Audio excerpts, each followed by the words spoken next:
साथियों नमस्कार। हमारे यूट्यूब चैनल शिक्षा न्यूज़ MP14 में आपका स्वागत है।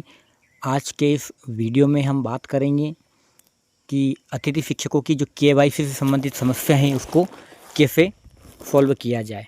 तो इस वाले वीडियो में हम 5 मुख्य बिंदुओं पर चर्चा करेंगे। पहला है KYC कैसे चेक करें, दूसरा है KYC कैसे करें, तीसरा है KYC कैसे करें आधार कार्ड से या समग्र ID से, चौथा है क्या सभी को KYC करना आवश्यक है, और पांचवा है वर्तमान कार्यरत की जो KYC की समस्या है क्योंकि उनको ऑलरेडी ज्वाइन बता रहा है उस समस्या का समाधान कैसे करें। तो इन सभी मुख्य बिंदुओं पर आज हम इसकी वीडियो में हम चर्चा करेंगे। साथियों वीडियो शुरू करें इससे पहले आपसे रिक्वेस्ट है कि हमारे चैनल को ज़्यादा से ज़्यादा सब्सक्राइब करें और अपने साथियों के साथ इस वीडियो को शेयर करें, क्योंकि अधिकांश जो हमारे अतिथि शिक्षक साथी हैं कहीं ना कहीं वो कन्फ्यूज़ हैं कि कैसे इस समस्या का समाधान किया जाए। वो ऑनलाइन वालों के चक्कर लगा रहे हैं, लेकिन आपको कहीं जाने की आवश्यकता नहीं है। आप अपने मोबाइल के माध्यम से ही KYC की सारी प्रक्रियाएं पूर्ण कर सकते हैं। तो साथियों चले शुरू करते हैं आज का वीडियो। पहला पॉइंट है हमारा KYC कैसे चेक करें।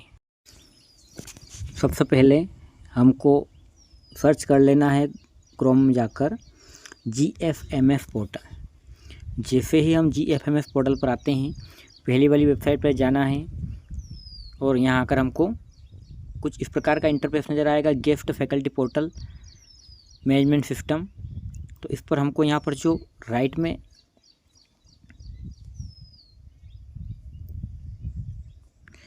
लॉगिन दिख रहा है, इस वाले लॉगिन पर हमको क्लिक कर लेना है। जैसे इस पर हम क्लिक करते हैं यहाँ पर हमको लॉगिन और पासवर्ड का ऑप्शन आ रहा है, तो हमको लॉगिन कर लेना है। मैं यहाँ पर अपना मोबाइल नंबर डाल देता हूँ।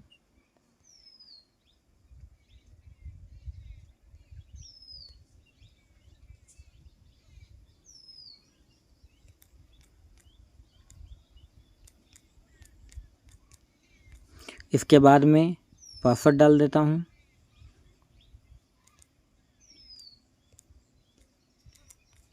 और लॉगिन कर लेता हूँ।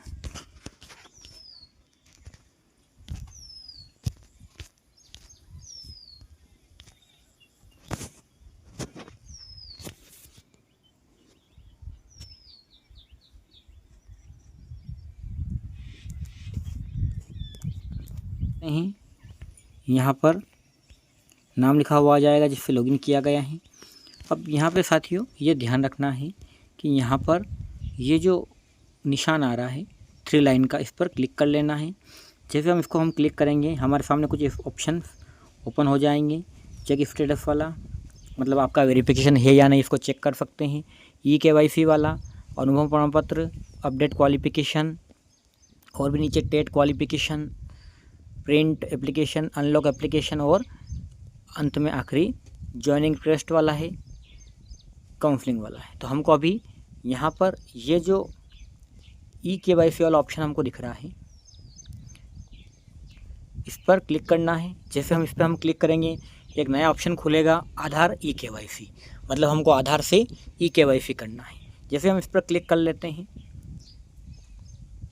हमारे सामने नई विंडो खुल जाती है।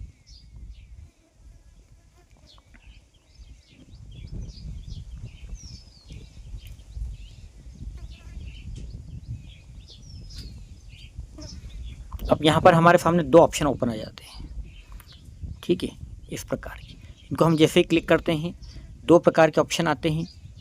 पहला आता है चेक KYC और दूसरा आता है अनलॉक KYC। तो साथियों ये ध्यान रखना है कि हमको पहला वाला ऑप्शन सेलेक्ट करना है। पहले हमको ये चेक करना है कि हमने जो KYC पहले कर रखी है या नहीं। तो हम चेक KYC करते हैं, कंफर्म करना है चेक KYC और इसको प्रोसेस करना है। अब यहाँ पर लिखा हुआ आ रहा है your KYC has been completed, मतलब साथियों मैंने KYC पहले कर रखी है इसलिए मेरा यहाँ पर लिखा हुआ आ रहा है KYC हैज़ बीन कंप्लीटेड, ठीक है।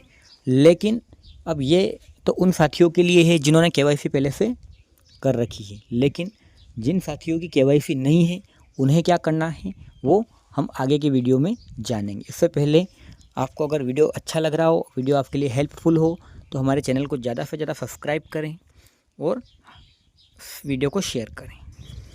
अब स्टेटस चेक करने के बाद सबसे पहले हम ये जानें कि क्या सभी को केवाईसी करना ज़रूरी है। तो सबसे पहले हम ये देख लेते हैं कि जिन अतिथि शिक्षकों ने पिछले सत्र में ऑनलाइन काउंसलिंग के माध्यम से स्कूल ज्वाइन किए थे, उनको केवाईसी करने की आवश्यकता नहीं है, क्योंकि उनको केवाईसी के बाद ही ऑनलाइन काउंसलिंग में हिस्सा लेने दिया गया था। तो उनको केवाईसी करने की आवश्यकता नहीं है। अब वे साथी जो पूर्व कार्यरत थे, मतलब पहले से कार्यरत थे और उनको ऑनलाइन काउंसलिंग में भाग उन्होंने नहीं लिया था, पूर्व कार्यरत के आधार पे उनको रखा गया था, तो वे अपना केवाईसी स्टेटस चेक कर ले, क्योंकि उनके लिए समस्या हो सकती है, क्योंकि उन्होंने ऑनलाइन काउंसलिंग में भाग नहीं लिया था। अब अगला आता है जो वर्तमान में स्कूल से बाहर हैं, मतलब जो 2018 के बाद या 18 से पहले कार्यरत थे, लेकिन 18 में ऑनलाइन काउंसलिंग के कारण वे बाहर हो गए। तो वे साथी ज़रूर अपना केवाईसी स्टेटस चेक करें, क्योंकि उन्होंने जब कार्य किया था तो उस समय ऑनलाइन प्रक्रिया नहीं थी। 2018 से ऑनलाइन प्रक्रिया शुरू की गई थी, तो उनको अपना केवाईसी स्टेटस चेक करना बहुत आवश्यक है। वे अपना केवाईसी स्टेटस चेक अवश्य कर लें। अगला आता है अब केवाईसी कैसे करें। तो केवाईसी करने का जो ऑप्शन या विकल्प हैं वो GFF पोर्टल पर बता दिया गया है कि आपको कैसे करना है। इसके लिए आपको समग्र ID या समग्र पोर्टल पर जाना है। अब हम आपको वीडियो के माध्यम से कैसे समग्र पोर्टल पर केवाईसी करना है वो बताएंगे। पूरी डिटेल देखें, वीडियो को स्किप ना करें ताकि आप अच्छे से समझ सकें। चलिए शुरू करते हैं वीडियो के माध्यम से केवाईसी कैसे करें। तो सबसे पहले आपको ओपन कर लेना है क्रोम ब्राउज़र, गूगल में जाकर सर्च कर लेना है समग्र पोर्टल। जैसे हम समग्र पोर्टल पर आते हैं, सबसे पहली जो वेबसाइट हमको दिख रही है, यहाँ पर सर्च करना है। जैसे इसको क्लिक करेंगे कुछ इस प्रकार का इंटरफेस आपके सामने आएगा। इसको यहाँ से क्रॉस कर लेना है और यहाँ पर जो समग्र पोर्टल है, यहाँ पर सारी चीज़ें आपको मिल जाएगी। तो हमको यहाँ पर ध्यान रखना है कि यहाँ पर जो हमको सबसे पहले दिख रहा है समग्र ID जाने, समग्र में परिवार सदस्य पंजीकृत करें, तो ये हमारे काम का नहीं है। यहाँ पर हमको यहाँ आना है, यहाँ पर स्पष्ट लिखा हुआ है समग्र प्रोफाइल अपडेट करें। इस वाले ऑप्शन में आकर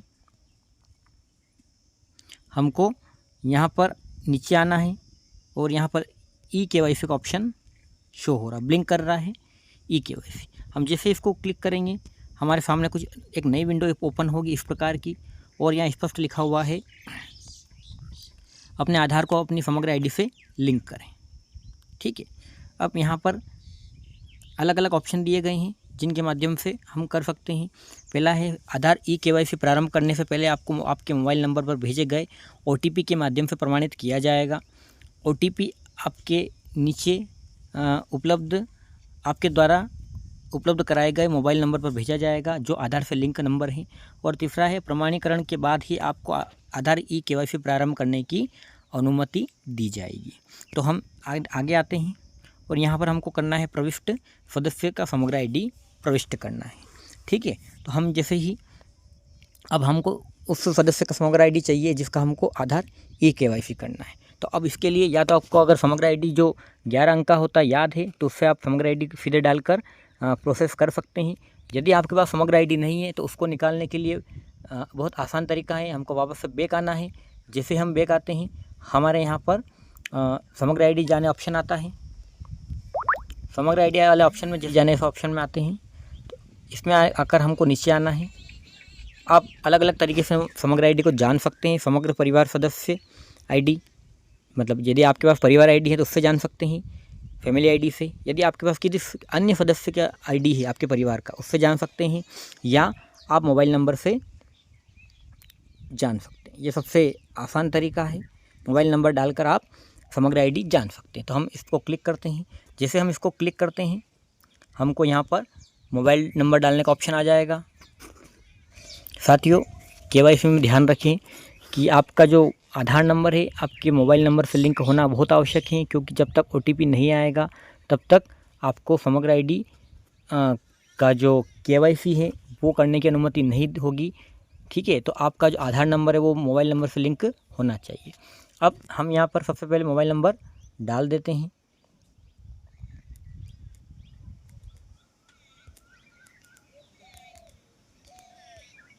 और मोबाइल नंबर डालने के बाद में हमको ध्यान रखिए कि यहाँ पर आयु वर्ग सिलेक्ट करना है। जिस सदस्य का हमको समग्र आईडी चाहिए उसका आयु वर्ग लेना है। तो मैं यहाँ अपना आयु वर्ग डाल देता हूँ। आयु वर्ग डालने के बाद में सदस्य के नाम के 2 अक्षर आपको यहाँ पर डालना है जिस सदस्य का आपको समग्र आईडी निकालना है, ठीक है। और उसके बाद में यहाँ पर हमको कैप्चा इंटर करना है।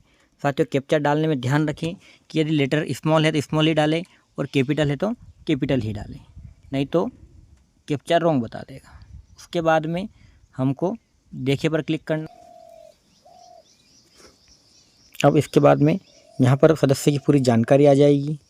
जिस सदस्य को आपको आईडी चाहिए यहाँ पर फैमिली आईडी आ जाएगी, मुखिया का नाम आ जाएगा, सारी जानकारी यहाँ पर शो होगी। उसके बाद में आपको यहाँ पर सभी सदस्यों की आईडी मिल जाएगी नाम सहित।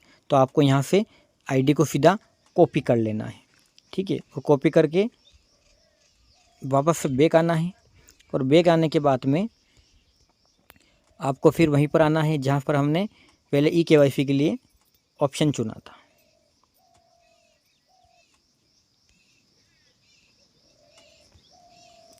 हम जैसे के-वाई-सी वाले ऑप्शन में आते हैं, यहाँ पर हमको समग्र आईडी प्रविष्ट करना है तो पेस्ट कर देना है। और पेस्ट कर कर यहाँ पर हमको वापस से कैप्चा कोड डालना है।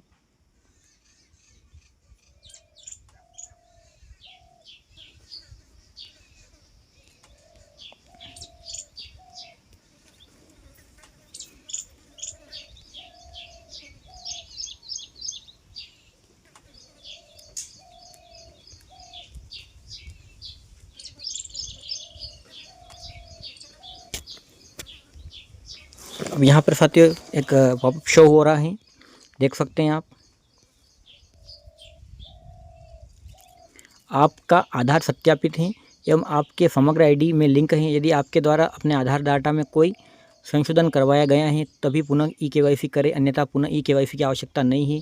क्या आप अब भी जारी रखना चाहते हैं? तो साथियों, मैंने ई-केवाईसी करवा रखी है और मैंने कोई भी आधार में संशोधन नहीं करवाया है, इसलिए मुझे फिर से ई-केवाईसी करने की आवश्यकता नहीं है। लेकिन यदि जिन साथियों ने की केवाईसी नहीं होगी वहाँ पर केवाईसी का ऑप्शन शो होगा। यहाँ पर आप देख सकते हैं नीचे भी स्पष्ट लिखा हुआ आ रहा है कि आप केवाईसी जारी रखना चाहते हैं या नहीं। यदि आप करना चाहते हैं तो हाँ क्लिक करें, यदि नहीं करना है तो उस पर नहीं पर क्लिक कर दीजिए। तो साथियों, यदि आप केवाईसी करना चाहते हैं तो आपको सिंपली आपका आधार नंबर डालना है, मोबाइल नंबर डालना है और जो OTP आएगा उस OTP को वापस डालना है और आपकी केवाईसी कंप्लीटेड बता देगा। तो साथियों, आप इस माध्यम से अपनी केवाईसी कर सकते हैं। अब बात करें सबसे अंतिम बिंदु, क्या कार्यरत अतिथि शिक्षकों को ई-केवाईसी करना है? तो साथियों, ई-केवाईसी सभी अतिथि शिक्षकों को होना अनिवार्य है। कोई भी अतिथि शिक्षक के रूप में कार्य करना चाहता है, कार्य कर रहा है, उन सभी को ई-केवाईसी करवाना अनिवार्य है। लेकिन जो साथी कार्यरत हैं, जिन्होंने ऑनलाइन काउंसलिंग के माध्यम से ज्वाइन किया था, उनको ई-केवाईसी की आवश्यकता नहीं है। लेकिन जो पूर्व कार्यरत हैं, मतलब पिछले वर्ष के आधार पर उनको रखा गया था, तो उनको 100% ई-केवाईसी करवाना पड़ेगी, क्योंकि ई-केवाईसी के बिना वो ऑनलाइन काउंसलिंग में भाग नहीं ले सकते। इसलिए जो साथी पिछले वर्ष पूर्व के आधार पर कार्यरत थे वे अपना स्टेटस अवश्य चेक करें और चेक करवाने के बाद अपनी केवाईसी करवाना सुनिश्चित करें, क्योंकि बिना केवाईसी के भविष्य में होने वाली ऑनलाइन काउंसलिंग में वो भाग नहीं ले